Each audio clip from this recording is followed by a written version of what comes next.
हमारे साथ केडियानॉमिक्स के फाउंडर सुशील केडिया जुड़े हैं, उनसे बात करते हैं। सुशील, गुड मॉर्निंग। वो 22,800 पर एक व्यू लिया था आपने 30,000 का। 700 पॉइंट तो पलक झपकते ही आ चुके हैं। अब ये यहाँ पर भी लॉन्ग हो जाए क्या निफ्टी पर? और अगर हो रहे हैं लॉन्ग, तो क्या एक व्यू लिया जाए, किस किस पेस से ये बड़ा मूव आ सकता है मार्केट में? देखिए, वो श्रीदेवी की एक फिल्म आई थी जिसका नाम था चालबाज। बिल्कुल। उसमें एक गाना था, किसी के हाथ ना आएगी ये लड़की, कहां से आई है कोई ना जाने, कहां पे जाएगी कोई ना जाने। ठीक है, तो कभी ट्रम्प आ गया। नहीं, ना जाने कहाँ से आई है, ना जाने कहाँ को जाएगी। राइट। हर ओ, किसी को दीवाना बना देगी। श्रीदेवी का कोई भी गाना ना आप मैं मतलब मुझे याद है, तो इसके लिए वाह वो वाह। ऐसे तरह से गाना। हाँ, तो ठीक आज है। एक सीक्रेट पता चल गया कि कोई श्रीदेवी को कितना लाइक करता है। सीक्रेट क्या है? ओपन है, ओपन कन्फेशन है, ओपन कन्फेशन है। अरे वाह, सीक्रेट की तो बात ही नहीं है इसमें। हाँ, हाँ, ये ईमानदारी के हम घायल हो गए। बिल्कुल ऐसी ईमानदारी होनी चाहिए चारों तरफ। तो हाँ।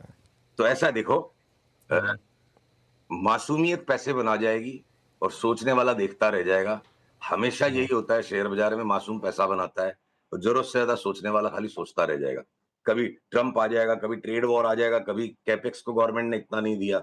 तो ये मनुष्य का स्वभाव है, इनर्शिया ऑफ मतलब inertia of inaction will keep inertia of inaction. वो 27,000 की निफ्टी पे आपको मेरे को सारी दुनिया वापस लेक्चर देने आ जाएगी कि आप करेक्शन की बात क्यों कर रहे हो, आप पागल हो क्या? तो हमेशा ऐसे ही होता है।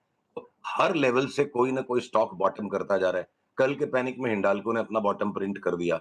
ठीक है? हो सकता है दिन 1-2 के अंदर भारत बिजली बॉटम बना दे। हम बहुत सारे पीएसयू के स्टॉक्स के चार्ट देख रहे थे। कल हमारे क्लाइंट्स के साथ इंटरनल लंबा डिस्कशन था। एक ने उसमें भारत बिजली की चार्ट को पूछा, हमने देखा, तो पीएसयू में सबसे सरप्राइजिंग चार्ट तो भारत बिजली है। हमने कल रात को इसको डिस्कवर किया कि भैया ये 3 गुना भी हो सकता है, ऐसे 10,000 का भाव भी बन जाएगा ओवर ए टाइम।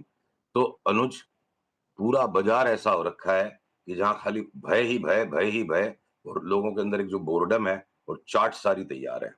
तो जिस किसी लेवल से जो चीज़ उठाते चले जाओ, मेरे को एक तरफा तेज़ी लगती है। कि देखो बैंक क्या रीड कर चार्ट, रहे हैं। चार्ट हाँ। पे सारी एक तरफा तेज़ी की, हम क्या, हम कुछ नहीं है। नहीं, नहीं, बिल्कुल।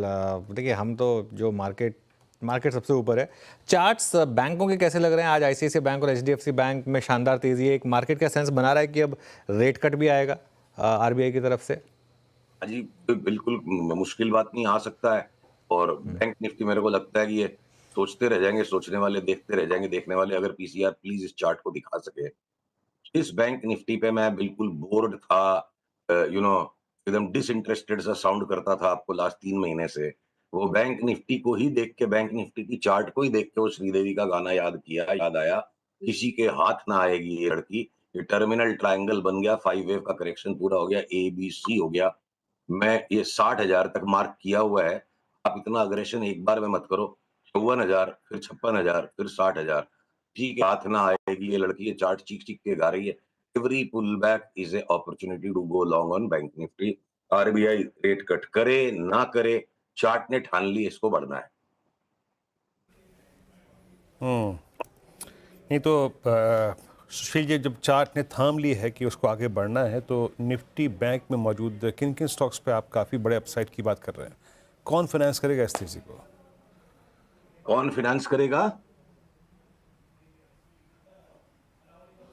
आपका इस प्रश्न तेजी को अब बैंक निफ्टी चलेगा तो स्टॉक फ्यूचर चलेगा ना?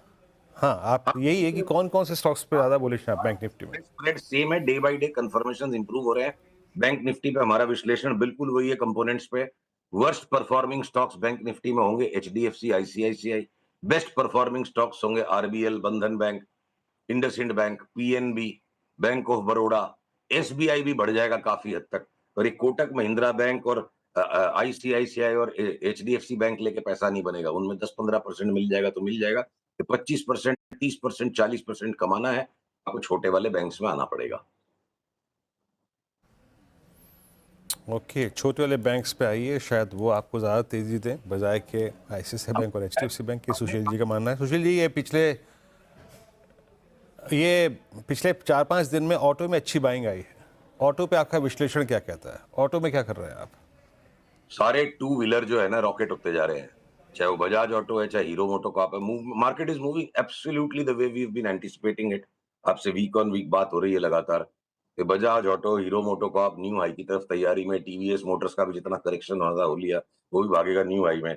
टाटा मोटर्स का कभी रिजल्ट देख के कोई कूट देता है, कभी बोलता है ग्लोबल वॉरफेयर के कारण कूट देगा। मैं बोलता हूँ ब्रिटिश पाउंड की चार्ट को देख के टाटा मोटर्स में कोई 10-20 रुपए की मारामारी अंतिम वाली आ जाए, तो उसको प्रेडिक्ट करने की मैं मूर्खता नहीं करूंगा। लास्ट के किले 20 रुपए को देख करके डबल होने की चांस है, उसको मैं मिस नहीं करूंगा। तो फोर व्हीलर्स की स्पेस में टाटा मोटर्स हमको श्रेष्ठ लगता है। तो लास्ट के 20 रुपए के लिए मैं इसमें 700 वाला 1400 बिक जाए उस संभावना से वंचित नहीं रह सकता। तो हम ये 20 रुपए की ट्रेडिंग बिल्कुल नहीं करेंगे जो कई लोग करने की कोशिश कर रहे हैं। और महिंद्रा एंड महिंद्रा की रिटर्न्स लगता है टेपिड रहेगी। जो जो एकदम यूजुअल जहां नो ब्रेनर आइडियाज है ना, ये बिल्कुल ही गारंटीड है। वो सारी गारंटीड आइडियाज फेल हो जाए लगता है। महिंद्रा एंड महिंद्रा में जो होनी थी चाल एक बार होली, हम उसको अवॉइड करेंगे। मारुति भी थोड़ा सा वक्त से पहले ज्यादा स्पर्ट कर गया, पुल बैक में मिलेगा तो लेगा, नहीं तो छोड़ देंगे। तो सारे के सारे टू व्हीलर्स और उसके अलावा फोर व्हीलर्स के अंदर में टाटा मोटर्स को हम दबोचने के इंतजार में, 1-2 दिन में कभी भी रिवर्सल मिल जाएगा, हम उसको पकड़ लेंगे। टू व्हीलर्स और फोर व्हीलर्स, चलिए ठीक है। कोई शॉर्टिंग आइडियाज़ भी हैं इस मार्केट में, या अभी इस शॉर्ट को भूल जाएं, सिर्फ लॉन्ग पर फोकस करें? देखिए, दूरबीन लेके खोजने पर सब चीजें मिल जाती हैं। इस तरफ चारों तरफ बेफाम तेजी के माहौल में भी अपनी बात हुई थी ना अनुज, आज से 30% नीचे बजाज फाइनेंस, बजाज फिनसर्व, एक सिर्फ रैली आ रही है 30% की। तो रैली आ चुकी। तो रैली आने के बाद अब हम बजाज फाइनेंस, बजाज फिनसर्व में शॉर्ट सेल करने के इंतजार में हैं। कभी भी ट्रिगर हो सकती है। जैसे नीचा बंद आना शुरू हो जाए, और अगले पड़ाव में हो सकता है कि चलते तेजी के भी बाजार में ये दोनों स्टॉक्स 30-30% गिर जाएंगे, तो हमें कोई आश्चर्य नहीं होगा। इसको भविष्यवाणी न समझे, शॉर्ट टर्म ट्रेडर्स को ऐसी चारों तरफ चतुर्दिक तेजी के बीच में जहां दूरबीन लेकर सौदा खोजना पड़ रहा है, उसको मैनेज भी माइक्रोस्कोप के नीचे करना पड़ेगा। तो ऐसे बाजार के अंदर में जहां चारों तरफ तेजी है, शॉर्ट वॉट के ट्रेड्स बिल्कुल ही बिगड़े हुए लोगों के लिए, शरीफ लोगों का काम नहीं है। बल्कि बजाज फाइनेंस को शॉर्ट करने से अच्छा मैं बोलता हूँ जियो फाइनेंशियल सर्विसेज को लॉन्ग कर लो। और जो बिल्कुल ही पुराने सधे हुए रोज के सटोरिये हैं, रोज के ट्रेडर्स हैं, वो बजाज फाइनेंस और बजाज फिनसर्व को शॉर्ट करके सामने पेयर ट्रेड करने के लिए जियो फाइनेंस ले सकते हैं। ओके, चलिए, आपने चर्चा की शुरुआत क्योंकि श्रीदेवी के गाने से की थी, तो एंड भी उसी से करते हैं। वो एक कोई चार्ट पर हवाई स्टॉक कौन सा होगा फिर इस समय? भारत बिजली का स्टॉक एक बार लगता है मान लो हवा भाई, और पूरा बाजार हवा भाई है। देखो, आपका जो इंडिगो फेवरेट रहता है ना, इंडिगो तो दे देगा 20% रिटर्न। स्पाइस जेट यहाँ से हो जाए डबल, लेमन ट्री बढ़ जाए 50-60%। ये आपके जितने भी ट्रैवल एंड टूरिज्म से रिलेटेड स्टॉक्स हैं, मतलब मान लो कि ईज माई ट्रिप में भी जितना दबा के रखा हुआ ईज माई ट्रिप को, अचानक से कभी भी ये रिवर्सल दे दे, ये भी यहाँ से डबल हो जाएगा। तो सारे ट्रैवल एंड टूरिज्म, एफएमसीजी के स्टॉक्स, ये ऑटो के स्टॉक्स डबल हो जाए यहाँ से, इस लेवल की निफ्टी पे भी। रिलायंस और लीवर जैसा स्टॉक 50% बढ़ जाए, तो वो जो हवाई जो है ना, ये पूरा बाजार मेरे को लगता है गाना गाएगा, मैं हूं हवाई। थोड़े से दिनों की बात है, सबका मूड बदल जाएगा। चलिए, होप यही रहेगी कि सबका मूड बदल जाए। सुशील जी, बहुत बहुत शुक्रिया आज हमारे साथ जुड़ने के लिए। अगले मंगल आपसे फिर बात करेंगे कुछ और स्टॉक्स और सेक्टर्स को लेकर। बाजार का मूड वैसे थोड़ा बदल चुका है।